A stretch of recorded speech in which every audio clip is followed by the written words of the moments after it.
Puncture जर मोजलं ना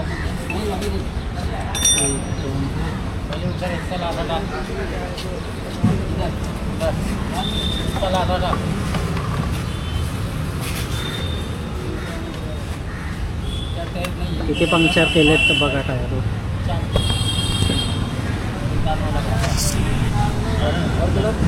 साईजमध्ये डिफरन्स बघू शकता. हा वाला जुनावाला आहे आणि हा नवीन आहे.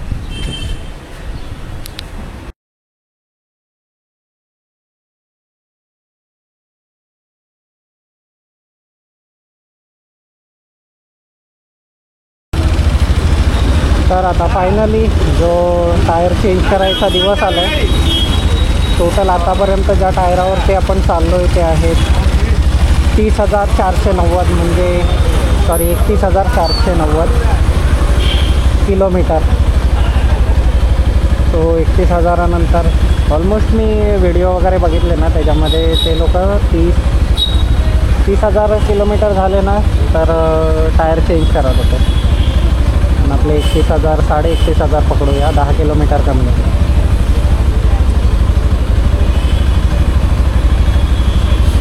साडे 31,000 किलोमीटरवरती आपण टायर चेंज करूया. आता जसं की त्या दिवशी मी भाव काढून गेलेलो तर त्या हिशोबाने ना मला तो एक मोठा दुकान होता. तिथे एकदम रिजनेबल वाटले मला, कारण जिथे आजूबाजूला भाव काढला ना तिथे अजून इथं महाग भेटत होते.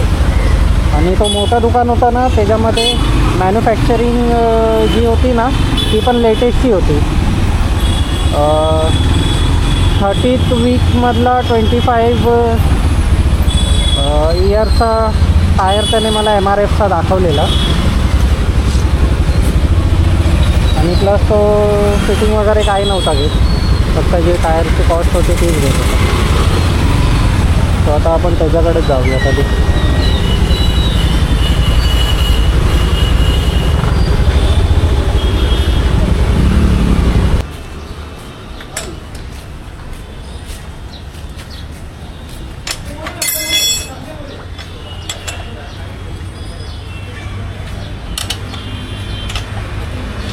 आपण टायर घेतला आहे, हा वाला आहे. याची साईज आहे हे बघा इथे दिली असेल. त्याच्यावरती जे हे दिसत आहे ना हा 33 वीकचा 2025चा टायर आहे. आणि हा आहे 140/70चा. ही 70 हे असते. आणि हा 17 रिमची साईज आहे. हा 66 आहे वेट आणि ही आहे स्पीड. तो MRFचा टायर आहे. जुना पण आपला MRFचाच होता पण तो 160चा होता. तर आता हा टाकतोय आपण. साईजमध्ये डिफरन्स बघू शकता. हा वाला जुनावाला आहे आणि हा नवीन आहे.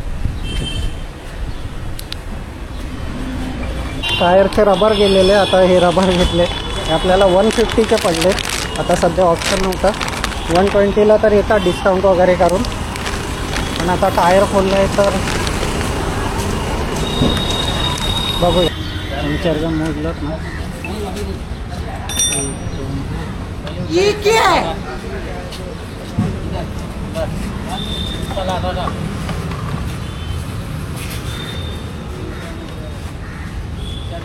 किती पंक्चर केलेत तर बघा टायर.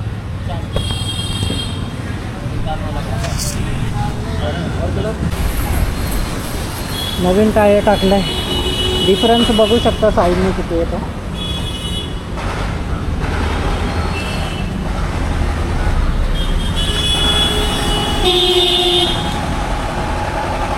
बघितलात ना तर उंची वाढली आता सध्या.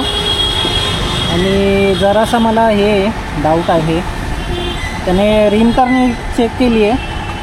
रिम बोलला बरोबर आहे, पण जरा टायर लावताना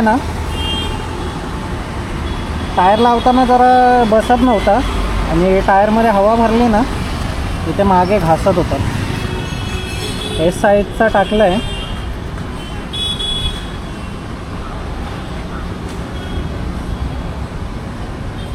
66चा. आणि एक मेन गोष्ट बिल झालेला 3,150 झालेला, पण त्याने माझ्याकडून फक्त 3,000 घेतले.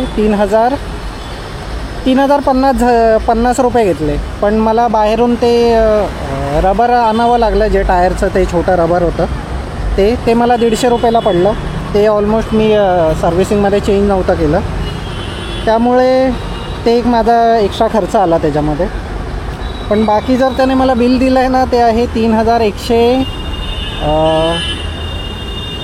3,150चं बिल दिलं आहे. पण मी त्याला फक्त कॅश 3,050 रुपयेच दिली आहे.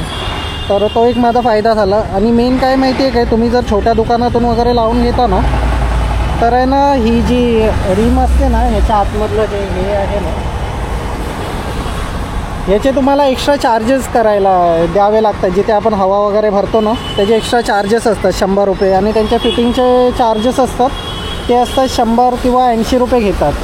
तर माझे ते नाही घेतले. त्यांनी मोठं दुकान होतं, त्यांचे माणसं होती, तर त्या लोकांनी सर्व करून दिलं. इवन तो मला बोलला पण की एक राऊंड मारून या, जर काही प्रॉब्लेम असेल किंवा काही असू देत, काही प्रॉब्लेम असला ना, आम्ही नीट करून देत होते. गाडी जर बघितलात ना, खूप पॉवर चालते. ह्यासाठी खूप विचार करून आहे ना, फायनली टायर चेंज केला आहे. आता ऑलमोस्ट माझं काम झालं आहे. पुढचा नाही केला, कारण पुढच्यामध्ये ना एवढं हे वाटत नव्हतं, कारण ह्याची अजून लाईफ आहे, भरपूर लाईफ आहे. जो मागच्या टायरमध्ये तुम्हाला पंक्चर दाखवले मी किती आहेत ते, त्यामुळेच जरा इश्यू होत होता पंक्चरचा, की खूप पंक्चर आहे. हिसाबाच्या बाहेर पंक्चर होते. आणि जेव्हा टायर खोलल्यानंतर तुम्ही पण बघितलंच असाल किती पंक्चर होते त्याच्यात ते. आता जरा पावसामुळे ही घाण झाली आहे. जर बघितलात ना, हे पावसामुळे झालं आहे. तरी पण आता टायर चेंज केलं आहे ना, तर एवढा काही प्रॉब्लेम वाटत नाही आहे मला. आता धुतल्यानंतर एकदम क्लीन होऊन जाईल.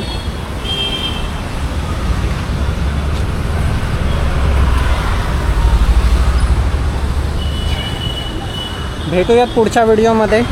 अजून काहीतरी इन्फॉर्मेटिव्ह असेल तर मी तुम्हाला नक्कीच दाखवेन. आणि प्लस आपल्या गाडीमध्ये आता खूप सारे मॉडिफिकेशन्स येतील, कारण आता 3 वर्षाच्या वरती झालं आहे. जेव्हा क्लासिक गाडी असते, जेव्हा नवीन असते ना, त्यामुळे मॉडिफिकेशन काय करता नाही येत. पण जशी जशी गाडी जुनी होत जाते, पार्ट्स चेंज होतात ना, तसं मॉडिफिकेशन करायला आपल्याला तेवढा वेळ भेटतो. त्यामुळेच आता एक नवीन मॉडिफिकेशन येतील. तर जरा स्टे ट्यून, सबस्क्राईब करा सपोर्टसाठी. भेटूया पुढच्या व्हिडिओमध्ये.